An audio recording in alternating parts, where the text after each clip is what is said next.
술을 마시면 잠이 잘 온다는 건 착각일 뿐입니다. 나이가 들면 수면 무호흡이 많아지거든요. 수면 무호흡이 생기면 깊은 잠에 빠지지 않고 좀 얕은 잠에 빠져요. 그러면 이뇨작용이 줄어들질 않아서 방광이 좀 차고 자주 깨시고 조금 소변이 마려우신 건 워낙에 정상적이에요. 불면증은 때때로 우울증, 불안장애, 치매, 파킨슨병 같은 뇌 질환의 초기 신호일 수 있습니다. 수면제는 일시적으로 뇌를 잠재우는 스위치 역할을 하지만 뇌의 수면 회로를 복원하지는 못해요. 그래서 약을 줄이는 목표는 뇌가 다시 스스로 잠드는 힘을 회복하게 하는 것이에요. 이를 위해 가장 효과적인 방법이 바로 우리가 잠이 드는 과정은 단순히 피곤해서 눈이 감긴다는 수준이 아니라 뇌 안의 두 시스템, 각성 시스템과 수면 시스템이 서로 균형을 이루는 정교한 과정입니다. 뇌에는 깨어있게 만드는 각성 시스템과 잠을 유도하는 브레이크인 수면 시스템, 이 두 가지가 마치 스위치처럼 존재합니다. 낮 동안에는 각성 시스템이 켜져서 집중하고 활동하게 만들고요. 저녁이 되면 자연스럽게 수면 시스템이 활성화돼서 졸음을 유도합니다. 이렇게 하루 24시간 동안 두 시스템이 리듬을 만들며 돌아가는 것이 정상적인 수면 기전이에요. 그렇다면 수면은 어떻게 시작될까요? 잠이 오기 위해서는 크게 두 가지 변화가 필요합니다. 하나는 각성 시스템이 서서히 꺼지고 수면 시스템이 동시에 켜져야 해요. 해가 지면 우리 몸은 멜라토닌이라는 수면 호르몬을 분비하기 시작해요. 멜라토닌은 단순히 졸리게 하는 호르몬이 아니라 뇌에서 각성 시스템을 꺼도 된다라고 하는 신호를 보내는 역할을 합니다. 또 한 가지 중요한 작용이 있는데요. 아데노신이라는 피로물질입니다. 각성 상태에서는 아데노신이라는 물질이 점점 뇌 안에 축적되는 수면 부채, 즉 빛이 쌓이게 됩니다. 아데노신이 많아질수록 수면 시스템은 활성화되고요. 각성 시스템은 억제되면서 자연스럽게 졸음이 몰려와요. 즉, 멜라토닌이 밤을 알려주고 아데노신이 쉬자라고 말하는 겁니다. 이 두 가지가 합쳐지면서 수면 시스템의 스위치가 켜집니다. 그런데 불면증에서는 수면 시스템이 고장난 게 아니라 각성 시스템이 과도하게 활성화된 상태라는 점입니다. 스트레스나 불안이 많으면 감정과 위기 상황을 담당하는 편도체가 지나치게 예민해지고 몸은 긴장 호르몬인 코티솔을 더 많이 분비하게 됩니다. 코티솔은 원래 아침에 분비돼서 우리 몸을 깨우는 호르몬인데 밤에도 계속 높게 유지가 되면 뇌가 이렇게 말하죠. 지금은 잘 시간이 아니라 깰 시간이야. 그러면 어떤 일이 벌어질까요? 멜라토닌 분비가 억제가 되고 수면 시스템이 켜질 타이밍을 놓치고 각성 시스템은 한밤중에도 켜져 있는 상태가 됩니다. 즉, 몸은 지쳐서 자려고 하는데 뇌는 계속 깨어 있으려고 하는 상태가 바로 불면증입니다. 오늘 꼭 자야 한다는 생각이 바로 수면 불안입니다. 이 압박감이 뇌를 긴장 상태로 만들고 오히려 각성 상태를 지속시켜서 잠이 오지 않는 악순환이 됩니다. 많은 분들이 내일 중요한 일정이 있어서 잠을 못 자면 큰일 난다 하는 생각을 합니다. 이게 예상 불안을 만들어내죠. 이 불안은 감정적, 생리적 긴장을 유발을 하고 우리 몸은 이 과정에서 스트레스를 받으면서 교감신경이 활성화가 되고 심박수나 체온이 막 올라가면서 뇌가 깨어 있어야 한다는 각성 상태를 유지하게 돼요. 그래서 억지로 잠들려고 하면 뇌는 이걸 수행 과제로 인식을 할 수가 있어요. 잠들려면 이런저런 조건이 맞아야 돼 같은 생각이 생기면 오히려 수행 불안이 점점 커집니다. 인지행동치료 연구에서도 수면에 대한 과도한 집착이 문제를 악화시킨다고 알려져 있어요. 이런 경우에 효과적인 기법 중에 하나가 수면 역설입니다. 이 방법은 잠을 자려고 애쓰기보다는 일부러 깨어 있으려고 의도한다는 접근이에요. 즉, 압박을 역전시키는 방식입니다. 깨어 있으려고 하면 할수록 수면 시작을 지연시키는, 즉 누워서 잠들 때까지 시간을 줄이는 데 효과를 보이죠. 이 수면 역설 방법은 잠을 잘 못 자겠다는 부담이 클 때 일부러 깨어 있으려고 한다고 마음먹는 겁니다.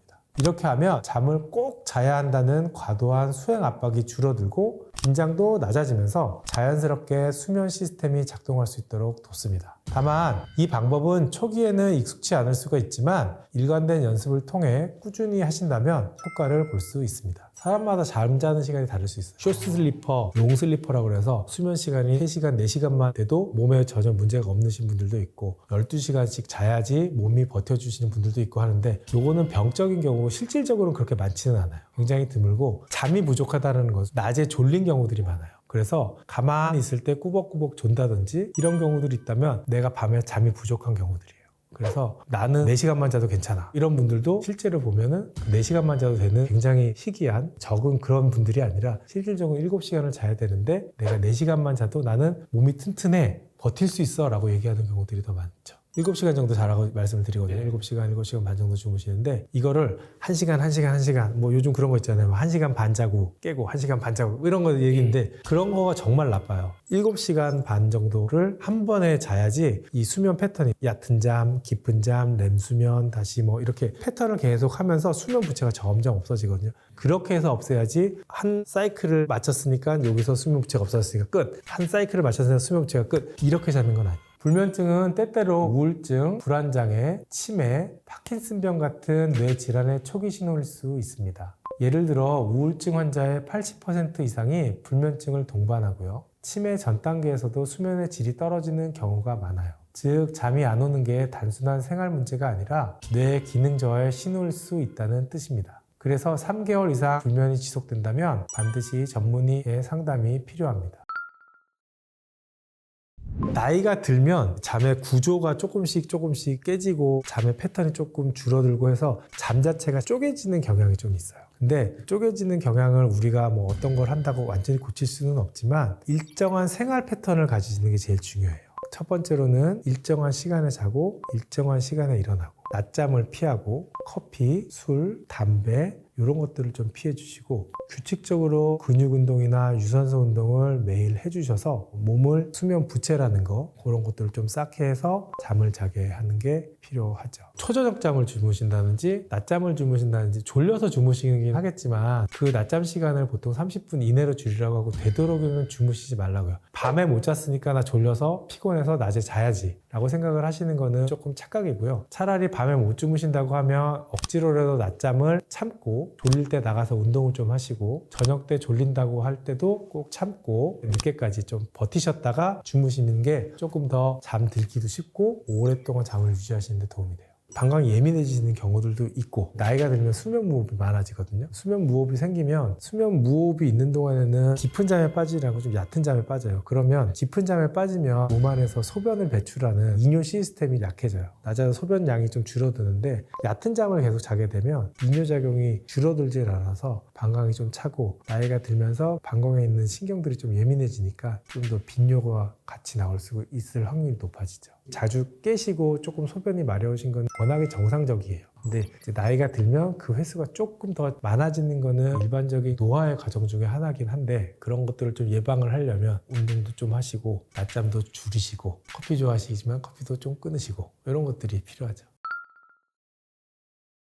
멜라토닌만으로는 설명이 안 됩니다. 잠은 하나의 단일 스위치로 켜지는 게 아니라 뇌 속에서 서로 다른 3가지 시스템이 단계적으로 작동하면서 시작되기 때문입니다. 먼저 멜라토닌은 우리가 흔히 말하는 수면 호르몬인데요. 사실 졸음을 직접 유도하는 호르몬은 아니에요. 멜라토닌의 역할은 지금은 밤이야, 이제 각성 시스템 꺼도 돼 신호를 뇌 전체에 보내는 것이 멜라토닌의 본질입니다. 빛이 줄어드는 저녁 9시에서 10시부터 분비가 상승하기 시작을 하고요. 아침에 햇빛을 보면 바로 꺼지면서 낮 모드, 즉 각성 모드로 전환이 됩니다. 즉 멜라토닌은 수면의 타이밍을 맞추는 시계지 이 자체가 잠을 깊게 만들거나 불면증을 단독으로 일으키는 것은 아닙니다. 두 번째는 아데노신입니다. 이 물질이 사실상 졸음을 만드는 가장 강력한 스위치예요. 우리가 깨어있는 동안 뇌는 에너지를 쓰고 이 과정에서 아데노신이라는 피로물질이 계속 쌓이게 됩니다. 하루 종일 깨어있으면 있을수록 아데노신은 점점 증가를 하고 밤이 될수록 수면 시스템으로 강하게 스위치를 밀어 올립니다. 이게 흔히 말하는 수면 부채, 즉 잠의 빚입니다. 그래서 아데노신이 충분히 쌓이면 깨어있는 대가로 수면 부채, 빚이 많아지면 많아질수록 각성 시스템은 꺼지고 수면 시스템이 켜지는 이 전환이 자연스럽게 일어납니다. 그리고 마지막으로 중요한 역할을 하는 것이 가바라고 하는 억제성 신경 전달 물질입니다. 멜라토닌이 밤을 알리고 아데노신이 이제 졸린 상태를 만들면 마지막 단계에서 가바가 활성화되면서 뇌 전체를 진정시키고 실제로 잠이 들게 합니다. 불필요한 신경 흥분을 차단하고 심박수나 호흡, 근육 긴장도를 떨어뜨리면서 뇌의 각성 회로를 강하게 억제합니다. 우리가 툭 하고 잠드는 순간은 결국 가바가 브레이크를 제대로 밟아줄 때 일어납니다. 불면증에서는 어떤 일이 벌어질까요? 그러면 불면증 환자들을 보면 대부분 단순히 멜라토닌만 부족한 것이 아닙니다. 핵심은 각성 시스템이 과도하게 켜져 있는 상태예요. 스트레스, 불안, 걱정, 커피나 카페인 음료, 야근과 불규칙한 수면, 스마트폰, LED 불빛 이런 요인들이 많아지면서 깨어있게 만드는 회로가 밤에도 계속 작동을 합니다. 그러면 멜라토닌의 효과가 약해지고 아데노신의 졸림 신호가 덜 느껴지고 가바에 잠들게 하는 힘이 약해집니다. 즉, 몸은 피곤한데 뇌는 계속 깨어있으려고 하는 상태. 이게 바로 불면증의 실체입니다. 그래서 불면증의 원인을 단순히 멜라토닌 부족만으로 보면 절대 해결되지 않습니다. 잠은 멜라토닌이 밤을 알려주고 아데노신이 졸음을 만들고 가바가 실제로 잠을 주도하는 세 가지 시스템이 동시에 맞물려야 일어나는 과정이기 때문입니다. 이 시스템을 정상적으로 가동시켜야 불면을 조절할 수 있습니다. 멜라토닌은 우리가 흔히 수면 호르몬이라고 부르고 있지만 정확히는 졸음을 만드는 호르몬이 아니라 밤이 왔다는 신호를 주는 호르몬이에요. 즉, 이 수면 타이밍을 맞추는 역할이 핵심입니다. 따라서 멜라토닌 보충제는 수면 시간을 앞으로 당기거나 뒤로 밀어주는 데는 도움이 되지만 불안이나 스트레스 등으로 과도하게 각성된 뇌를 억제해서 잠을 재우는 작용은 적습니다. 그러면 멜라토닌 보충제가 효과가 있는 경우는 어떤 때일까요? 특정한 상황에서는 멜라토닌이 확실히 효과를 냅니다. 우선 야간 근무를 하거나 늦게 자고 늦게 일어나는 지연성 수면 이상 증후군, 그리고 시차 적응이 잘 안 되는 경우 등의 축이 리듬이 무너져 있을 때, 잠자는 사이클이 어긋났을 때는 이때는 멜라토닌이 수면 시계를 정상으로 되돌려주는 데 도움이 됩니다. 또 노화로 멜라토닌 분비가 실제로 감소한 경우에서도 도움이 됩니다. 나이가 들면 멜라토닌 분비량이 자연스럽게 줄어들어요. 이런 경우에는 소량의 멜라토닌이 잠드는 시간을 당기고 밤중에 깨는 횟수를 줄여줄 수 있습니다. 멜라토닌이 거의 효과가 적은 경우도 있어요. 스트레스, 불안, 생각 폭주로 인한 각성 과다형 불면증에는 효과가 적습니다. 이 경우의 핵심 문제는 멜라토닌 부족이 아니라 각성 시스템이 과활성화된 겁니다. 걱정이 많고 잠자리에서 생각이 멈추질 않고 몸이 미세하게 긴장되어 있는 이런 경우는 멜라토닌을 먹어도 수면 타이머만 살짝 건드릴 뿐이어서 과도하게 켜져 있는 각성 회로는 꺼지지 않기 때문에 효과가 별로 없어요. 따라서 수면의 타이밍이 무너진 경우인지 각성 시스템이 과도하게 켜져 있는 경우인지를 파악한 뒤에 거기에 맞는 치료를 하는 것이 중요합니다. 수면제는 일시적으로 뇌를 잠재우는 스위치 역할을 하지만 뇌의 수면 회로를 복원하지는 못해요. 그래서 약을 줄이는 목표는 뇌가 다시 스스로 잠드는 힘을 회복하게 하는 것이에요. 이를 위해 가장 효과적인 방법이 바로 인지행동치료, CBTI라고 해요. 이 치료는 생각이나 습관, 환경을 동시에 교정해서 뇌가 다시 잠드는 법을 기억하게 도와줍니다. 연구에 따르면 이 인지행동치료는 수면제보다 재발률이 훨씬 낮다고도 합니다. 수면 제한요법은 역설적인 접근이에요. 잠이 안 온다고 오래 누워있는 걸 막는 거예요. 예를 들어서 밤 11시부터 아침 7시까지 누워있지만 실제 잠든 시간은 4시간이라고 한다면 그 사람은 수면 허용 시간을 4시간으로 제한하는 거예요. 잠들지 않은 상태에서 누워있는 시간을 줄이고 누워있는데 실제 잠자는 시간을 늘리는 거예요. 예를 들면 밤 11시부터 아침 7시까지 누워있는데 실제로는 4시간만 잤다. 밤 11시부터 잠자리에 누웠지만 잠이 안 들어요. 2시부터 잠이 든다라고 하면 11시부터 누워있는 게 아니라 2시부터 눕는 거예요. 7시까지 자니까 7시에서 4시간을 빼면 3시에 눕는 거죠. 이렇게 하면 실질적으로 누워있는 시간은 5시간, 잠자는 시간은 4시간. 누워있는 시간 대비 잠자는 시간이 많아지죠. 이게 수면 제한요법이에요. 이렇게 하면 뇌는 누우면 바로 자야 한다는 학습을 하게 됩니다. 그 후에 잠이 안정되면 점차 시간은 늘려갑니다. 처음엔 힘들지만 며칠 지나면 뇌의 수면 리듬이 정상화됩니다. 잠자리에 누우면 바로 잠든다는 조건 반사가 회복되는 원리입니다. 자극 조절 치료는 침대를 다시 잠자리로 학습시키는 거예요. 불면증이 오래되면 침대는 잠이 안 오는 장소로 뇌에 각인이 됩니다. 그래서 침대에서는 오직 수면만 하게 만드는 거예요. 즉 침대에서는 TV 시청, 스마트폰, 고민, 간식을 금지를 하고 15분 이상 잠이 안 오면 바로 일어나기. 이게 핵심입니다. 졸릴 때만 다시 들어가야 뇌가 침대는 잠드는 곳으로 다시 학습하게 됩니다. 이 단순한 원칙 하나로 수면 효율이 크게 개선됩니다. 수면 위생은 쉽게 말해 잠을 잘 자기 위한 생활 습관 세트입니다. 핵심은 세 가지예요. 첫 번째, 기상과 취침 시간을 일정하게 유지하고, 두 번째, 카페인, 니코틴, 알코올 등의 약물을 최소화하고, 세 번째, 자기 전 조명과 전자기기를 줄이는 겁니다. 거기에 낮잠은 30분 이내로 규칙적인 운동을 하며, 운동은 저녁엔 피하기 등도 도움이 됩니다. 이건 단순한 생활 습관이 아니라 수면 리듬을 되살리는 뇌 훈련법이라고 보시면 됩니다.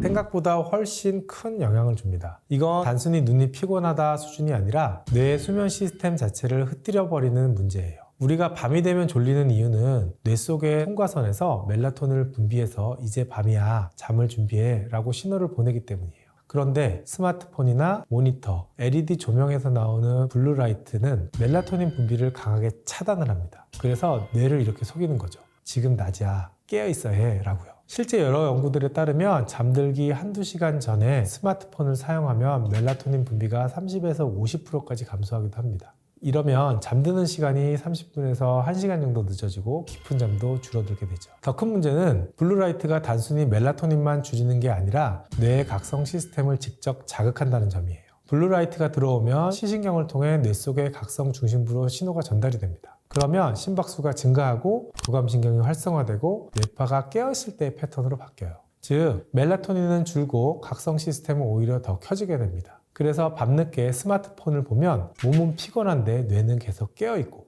잠자는 시간은 확 밀리게 되는 거죠. 그래서 어떻게 해야 될까요? 잠들기 한두 시간 전에 빛의 환경을 바꿔주면 됩니다. 조명의 조도를 50% 이하로 낮추고 가능한 노란색, 전구색을 사용을 하고 직접 조명보다는 간접 조명을 사용을 하세요. 그리고 스마트폰이나 태블릿은 야간 모드나 블루라이트 필터 등을 사용을 하시고요. 화면 밝기는 최대한 줄이고 TV는 멀리 떨어져서 시청을 하세요. 가능하다면 취침 1시간 전부터는 전자기기를 끄는 것. 이 작은 변화만으로도 멜라토닌 분비량이 자연스럽게 회복되고 잠드는 시간과 수면의 질이 놀랍게 좋아집니다. 스마트폰과 LED는 수면 호르몬을 억제하고 각성 시스템을 켜는 두 가지 효과로 잠을 방해합니다. 그래서 빛만 잘 관리해도 수면의 질은 좋아질 수 있습니다. 술을 마시면 잠이 잘 온다는 건 착각일 뿐입니다. 술은 수면에 항상 해롭습니다. 심지어 장기적으로는 불면증을 악화시키죠. 술이 처음에는 잠이 오는 것처럼 느껴지는 이유는 술을 마시면 보통 체온이 올라가서 몸이 따뜻해지고 기분이 풀리면서 졸립다 라는 느낌이 오죠. 이건 알코올이 뇌에서 가바라는 억제성 신경 전달 물질을 흉내내기 때문이에요. 가바는 원래 뇌를 진정시키고 뉴런의 흥분을 낮추고 잠이 들도록 돕는 역할을 합니다. 그래서 알코올을 마시면 벤조디아제핀 계열의 수면제와 비슷하게 일시적으로 진정 효과가 나타납니다. 바로 이 순간적인 효과 때문에 잠이 잘 오는 것 같다고 느끼는 겁니다. 하지만 몇 시간 뒤부터는 이 수면 구조를 무너뜨립니다. 문제는 알코올의 다음 단계입니다. 알코올이 분해된 뒤 나오는 아세트알데하이드, 아세트산 등의 대사물질이 뇌를 다시 자극해서 각성 시스템을 강하게 켜버립니다. 그 결과로 수면의 회복력을 결정하는 가장 핵심 단계인 깊은 잠이 줄어들고 꿈을 꾸는 렘 단계가 줄어들면서 기억 정리, 감정 조절, 스트레스 회복이 안 되고 알코올의 진정 효과가 떨어지는 새벽 2시에서 4시쯤에 몸이 알코올을 해독하면서 교감신경이 활성화되고 다시 심박수가 빨라지고 체온이 올라서 미세 각성도가 높아지기 때문에 자주 깨고 또 이뇨작용이 커지면서 화장실을 자주 가게 되면서 여러 번 깨게 됩니다. 장기적으로는 술이 불면증을 더 악화시켜요. 처음에는 한 잔이면 잠이 잘 오네 하다가 점점 같은 효과를 내기 위해서는 더 많은 술이 필요해지고 내성이 생기고 결국 수면 리듬이 무너지면서 깊은 잠이 감소되고 새벽엔 각성이 증가하고 낮에는 피로도가 증가해서 불안이 악화됩니다. 이런 악순환이 반복되면서 불면증이 더 심해집니다. 실제로 알코올을 끊으면 몇 주 뒤에 대부분 깊은 잠과 렘 수면이 뚜렷하게 회복되는 것도 잘 알려져 있습니다. 그래서 술은 잠을 유도하는 약이 아니라 잠을 빼앗는 약에 가깝다고 할 수 있습니다. 의외로 단순해요. 첫 번째, 매일 같은 시간에 자고 같은 시간에 일어나기. 두 번째, 자기 전 루틴을 일정하게 만드는 겁니다. 예를 들어서 먼저 조명을 낮추고 따뜻한 물에 샤워를 하고 가벼운 스트레칭으로 몸을 풀고 독서를 하고 그 이후에 취침을 하는 이러한 일정한 패턴들이 뇌에 이제 잘 시간이야 라고 하는 신호를 보내게 됩니다. 그리고 스마트폰은 멀리 두시기 바랍니다. 잘 자는 뇌는 결국 예측 가능한 뇌입니다. 생활 리듬 패턴이 안정된 삶이 가장 좋은 수면제입니다.